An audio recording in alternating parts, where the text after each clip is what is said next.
The Martin Miggs Revolution by brokenbottleaurora, an archive of our own. Summary: one girl, one comic, one revolutionary idea. Theo sighed, sliding the book back onto the store shelf. It was so strange not getting ready to go back to Hogwarts. After the war, it had been a relief to go back and finish his final year of school in a cocoon of relative normalcy. He turned to see a small blonde boy pick up the charms book for first years. Had he ever been that small? Hogwarts would be so different for him. There was no looming threat of war, no Harry Potter to cause any kinds of trouble. So much had changed for the next generation of students. Thin fingers threading into his own pulled Theo from his reverie. He looked up into Luna's pale gray eyes and smiled, thankful for the final year at Hogwarts that had brought them together. It's strange, isn't it? I don't think I've ever left Flourish and Blots without buying something, she mused, gently towing him towards the exit. Theo nodded. Same here. I mean, even if it was only those silly little comics about the bloody muggle. What was his name? Mario? Maurice?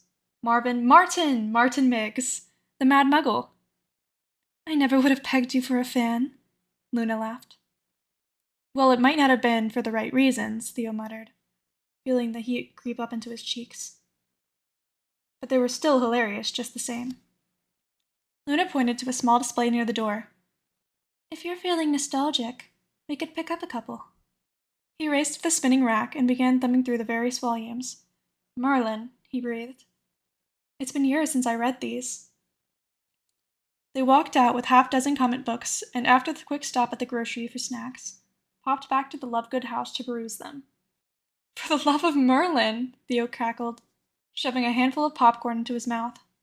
Are all muggles this stupid? Luna looked up from her comic and rolled her eyes at her boyfriend. No, Theo. Just like not all wizards are geniuses. Muggles are just like us, but without magic. Well, someone needs to tell that to Martin Miggs, he cried. Theo thought the whole situation was a great laugh until he remembered that many of Luna's friends, now his friends too, he supposed, were Muggle-borns, or had strong ties to the Muggle community. Knowing her love for her friends, he prepared for a serious tongue-lashing.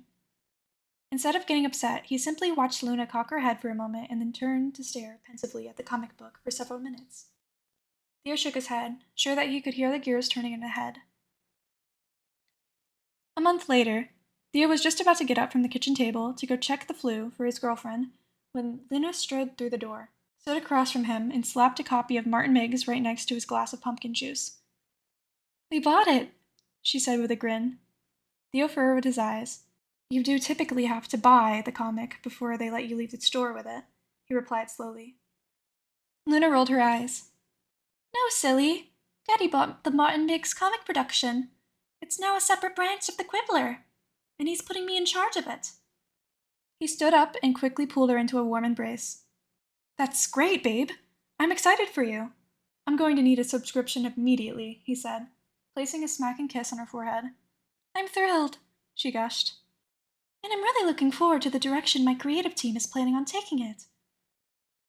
Creative team? He asked, pulling back to look at her.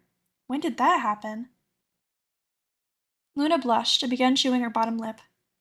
Well, you see, Daddy and I have talked about diversifying for a while now, and when I pitched the comic idea to him, he wanted me to put together a creative team to make sure we had a plan for the comic book before we just hauled off and bought it.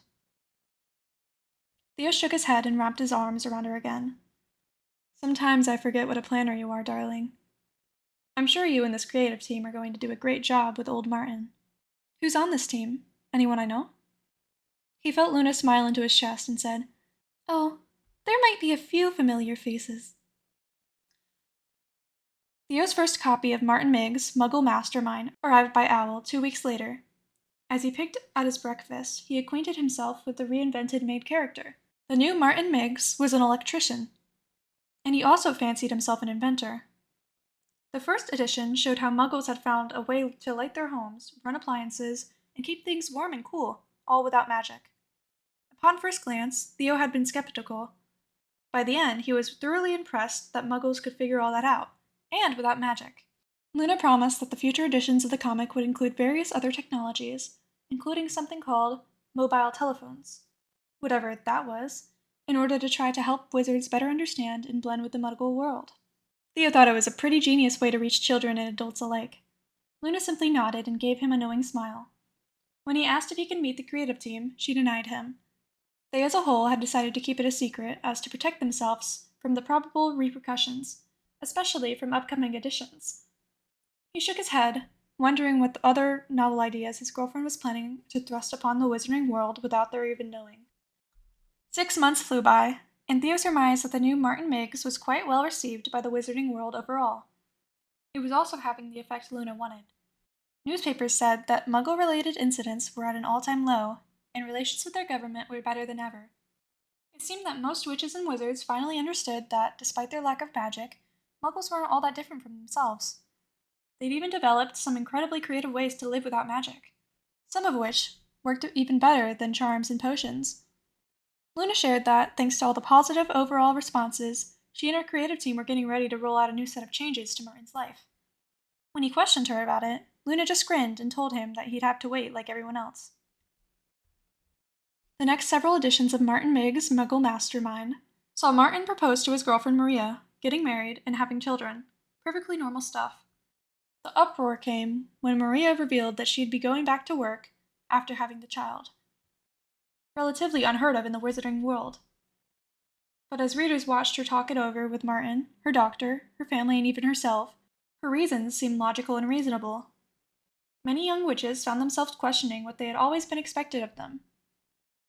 Several conservative groups had been lashing out and calling for the discontinuation of the comic, citing its lack of traditional values and abhorrent teachings of family dynamics. The rest of the world ignored the naysayers and continued to read about Martin and Maria, soaking up new ideas and starting new dialogues about wizarding gender roles. When the hullabaloo died down, Theo asked again to meet the creative team. Luna studied him carefully. He'd asked many times in the beginning, and she'd been sure that he was simply out of curiosity. But since then, they'd had their own discussions on Muggle technology, race relations, gender norms, and expectations in their own relationship. This time, Theo seemed more interested in having constructive conversations with her team, rather than just knowing who was in it. Slowly, she nodded her assent. Theo walked into the next creative team meeting and was astonished at the faces before him.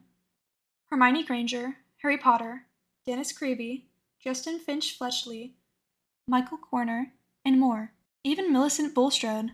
It was a veritable post-war who's who of his generation's Muggleborns and half-bloods. He was a bit awed at the group that sat before him.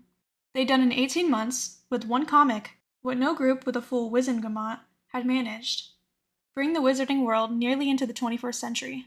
Thank you all for agreeing to meet with me, he began. I'm grateful for all your work and the changes you've been able to make, especially in the minds of people like myself. If you don't mind, I've got a few questions. Luna watched as the inspiration for all of their work on Martin Miggs fulfilled her dream. People of all backgrounds sitting down for intelligent, peaceful conversations about the strengths of both their similarities and differences. Theo enjoyed finding out that his sweet little girlfriend had far more cunning and stealth than she'd ever admit. Now, if he could just get her to wear his old Slytherin jersey.